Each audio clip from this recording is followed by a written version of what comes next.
Mahalagang balita ito, tila umabot na sa Estados Unidos ng Amerika ang banta mula sa Iran. Ngayong araw lang binasa ng telebisyon ng Iran ang isang sulat mula sa bagong leader ng Iran na si Mojtaba Khamenei, kung saan tahasan niyang tinakot ang Amerika at nangakong maghihigante. Ilang minuto lang ang nakalilipas, tinaas ng pulisya at mga espesyal na ahensya ng Estados Unidos ang alerto sa Michigan. Tumugon ng pulisya sa ulat ng aktibong pamamaril at tungkol sa isang sasakyan na bumangga sa gusali ng sinagogang Temple Israel kung saan naroon din ang isang paaralan. Nangyari lahat ito sa bayan ng West Bloomfield, estado ng Michigan. Idiniklara ang state of emergency sa lungsod na ito. Binabantayan ang lahat ng reliyosong institusyon at may espesyal na operasyon sa estado. Ang mismong bayan ay matatagpuan malapit sa Detroit at kaugnay nito, dapat idagdag na ngayong araw din ay inilathala ng bagong leader ng relihiyon ng Iran na si Mojtaba Khamenei ang kanyang unang mensahe, kung saan siya ay nanumpang maghihigante para sa pag-atake sa elementaryang paaralan sa lungsod ng Minab. Tinawag niyang martir ang mga nasawi at nangakong maghihigante. Pagkatapos nito, nangyari ang pag-atake sa isang paaralang Hudyo sa Amerika sa parehong araw. Ito ang paunang resulta ng panloob na investigasyon tungkol sa pag-atake ng Amerika sa paaralan sa Minab, Iran. Sinasabi na ang malagim na pagkakamali na dulot ng luma at hindi napapanahong impormasyon sa intelihensya at kapabayaan sa tungkulin ay talaga namang nagresulta sa pag-atake ng Amerika sa paaralan sa Iran.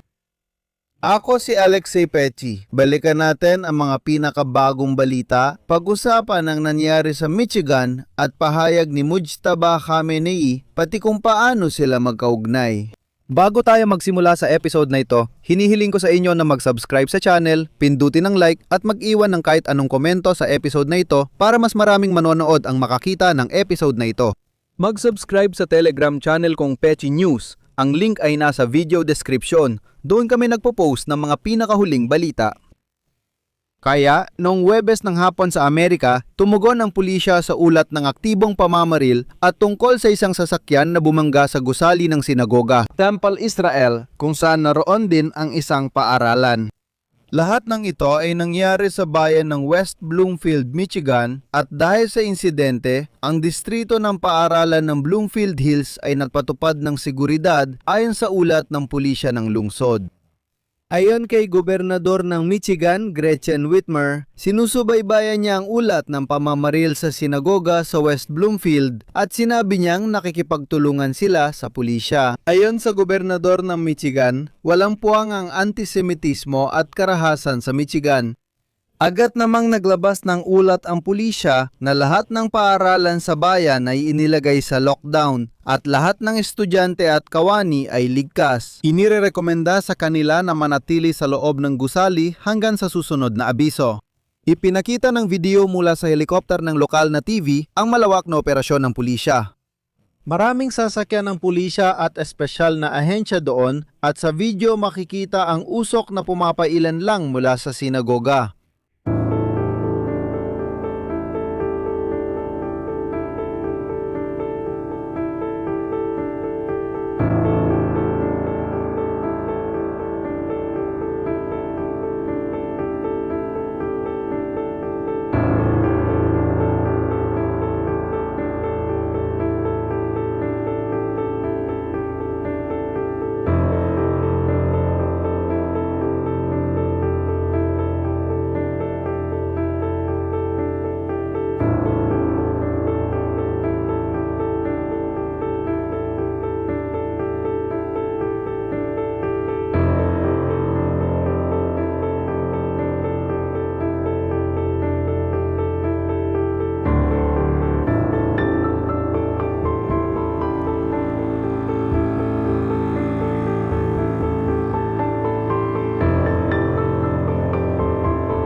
At gaya ng makikita sa mga kuha sa video na ito, pinalibutan ng pulisya ang lugar ng insidente at nagpadala na ng mga pulis sa loob ng gusali. Kalaunan, sinabi ng pulisya at ito ay CP. Hinihiling namin sa mga residente na lumayo sa lugar na ito upang bigyang daan ng pulisya na makarespond. Pinapapalakas din ng mga pulis ang pagpapatrolya sa iba pang mga lugar ng pagsamba sa nasabing lugar. Ibig sabihin, lahat ng mga relihiyosong institusyon ay ilalagay sa ilalim ng seguridad.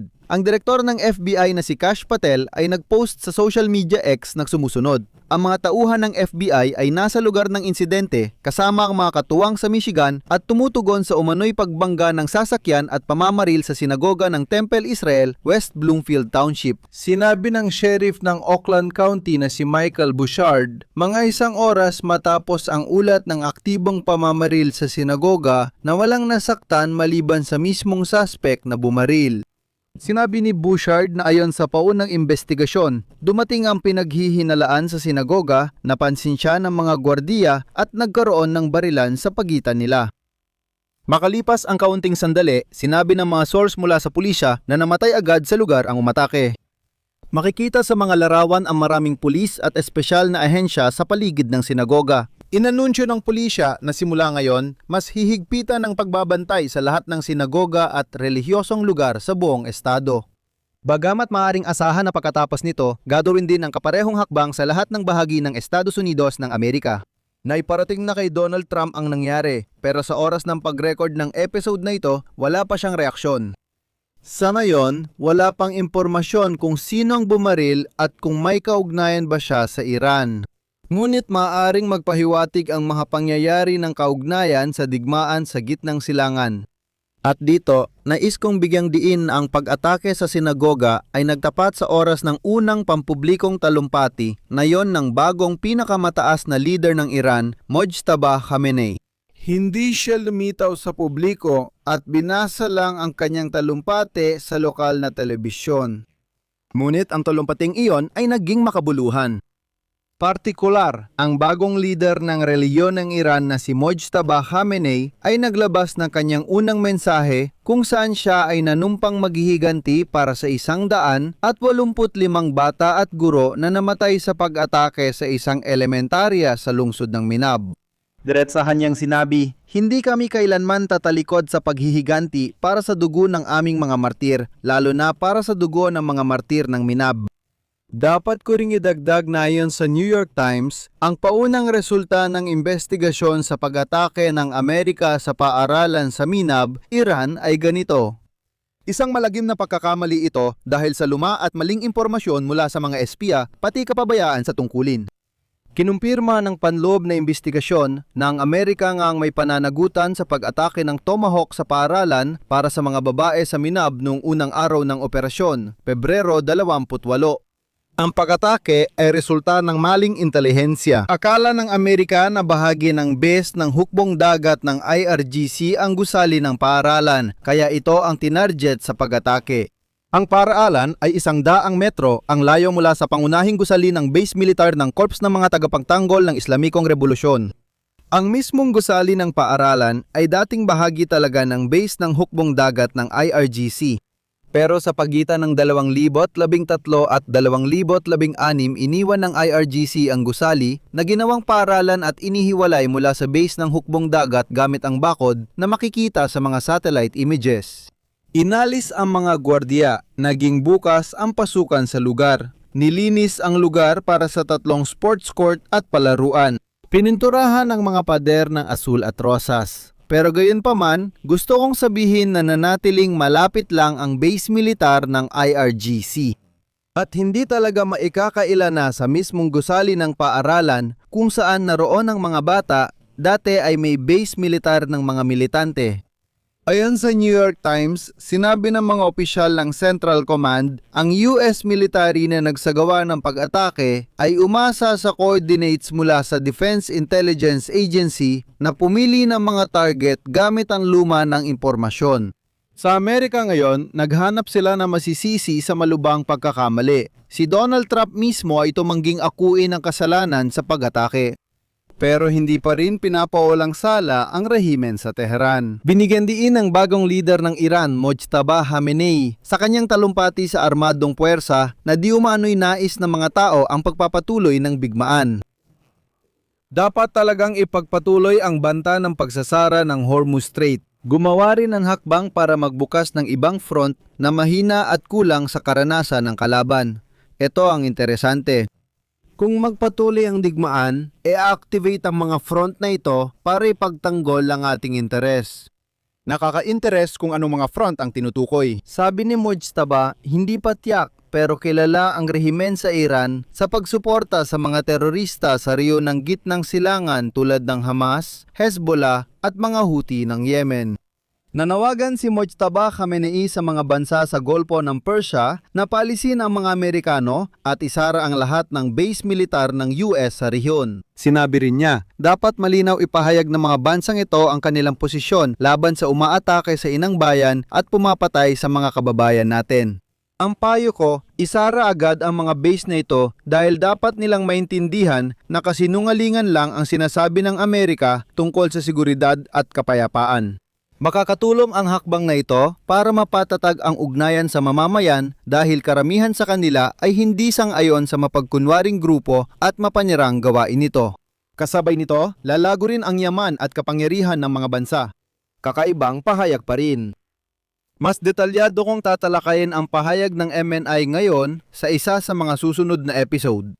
Dito muna ako, hanggang dito muna dahil wala pang ibang bagong impormasyon. Pero teka, idagdag ko na ngayong araw sinabi ni Sheriff ng Oakland County, Michael Bouchard, na natagpuan ang pinaghihinalaan na patay sa loob ng sasakyan malapit sa sinagoga sa lungsod ng West Bloomfield. Ayon sa kanya, wala ni isa sa mga bata o empleyado sa sinagoga at sa paaralan ang nasaktan. Isa sa mga gwardiya ay dinala sa ospital matapos siyang mabangga ng sasakyan.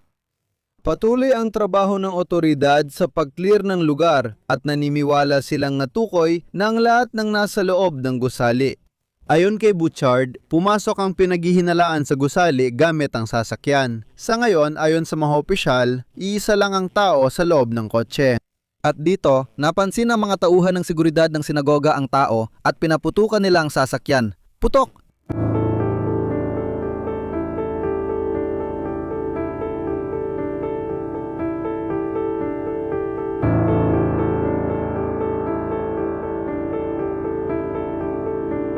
Iyan lang muna ang alam na impormasyon na yon. Tatapusin ko na rito. Ibahagi ang opinyon at komento sa ibaba ng episode. Mag-subscribe sa channel, pindutin ang notification bell at huwag kalimutang mag-like.